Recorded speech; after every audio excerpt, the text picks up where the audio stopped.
En tant que catholiques, nous devons apprendre à toujours prendre le bon chemin et à prendre la bonne décision, même si elle est la plus difficile à suivre.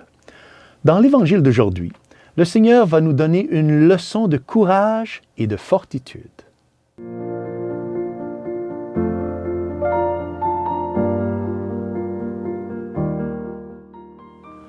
Au nom du Père, et du Fils, et du Saint-Esprit. Amen. Chers frères et sœurs, Salve Maria, et bienvenue au commentaire de l'Évangile d'aujourd'hui. La lecture d'aujourd'hui nous est présentée par Saint Luc, chapitre 9, versets 51 à 56, et nous propose 2 points principaux pour notre réflexion, notre méditation spirituelle d'aujourd'hui. Le premier point concerne le courage et la fortitude. Le Seigneur n'était pas un faible. Il était fort et déterminé à toujours faire la volonté de son Père. Saint Luc dit au début de la lecture de l'Évangile, « Comme s'accomplissait le temps où il allait être enlevé au ciel, Jésus, le visage déterminé, prit la route de Jérusalem. Jésus, le visage déterminé, prit la route de Jérusalem. » Le Seigneur Jésus, donc, nous dit Saint Luc, avait le visage résolu et courageux. Nous savons que ce voyage vers Jérusalem pour le Seigneur serait très, très difficile. Jésus savait qu'il y allait souffrir oppression et rejet. Jérusalem était une ville avec une tradition, une réputation de tuer ses prophètes. Et le Seigneur en était bien conscient. Cependant, Saint Luc dit que le Seigneur était, même ainsi, bien déterminé à se rendre à Jérusalem. Il voulait prendre ce chemin parce qu'il avait besoin d'atteindre la ville de sa destinée, où le salut de l'humanité s'accomplirait par sa passion et par sa mort. Le Seigneur savait que ça, c'était la bonne chose à faire. Frères et sœurs, dans notre propre vie, nous aussi, nous prenons parfois conscience d'un voyage difficile que nous devons entreprendre pour notre propre bien spirituel, ou parfois pour le bien spirituel de notre famille. Mais nous savons aussi que c'est la bonne chose à faire. Le chemin pour être un disciple du Seigneur est le chemin qui consiste à renoncer à soi-même, à suivre le Seigneur et à faire la bonne chose. Frères et sœurs, le deuxième point aujourd'hui que j'aimerais rehausser avec vous sur l'Évangile de Saint Luc, c'est par rapport au rejet auquel le Seigneur est confronté de la part des Samaritains.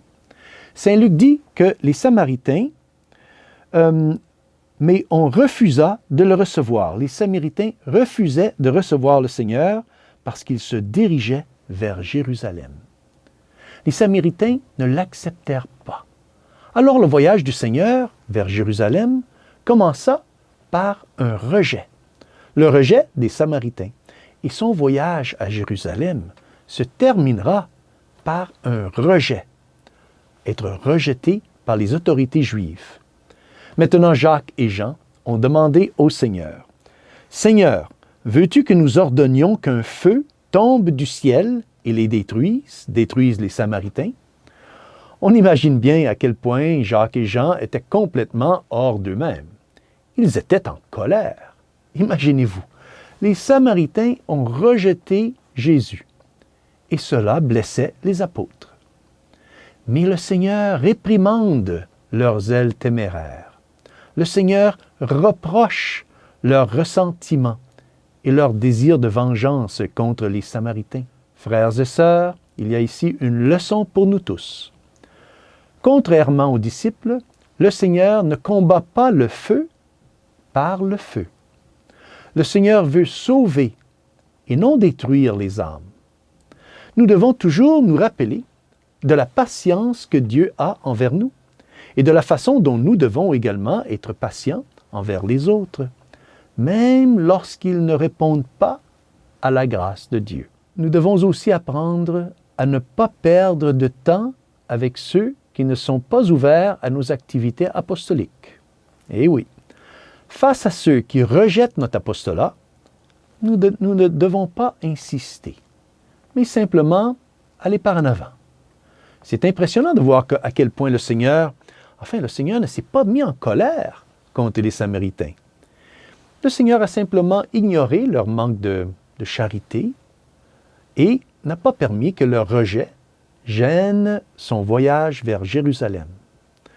Le Seigneur était totalement concentré sur sa mission, sur son voyage vers Jérusalem.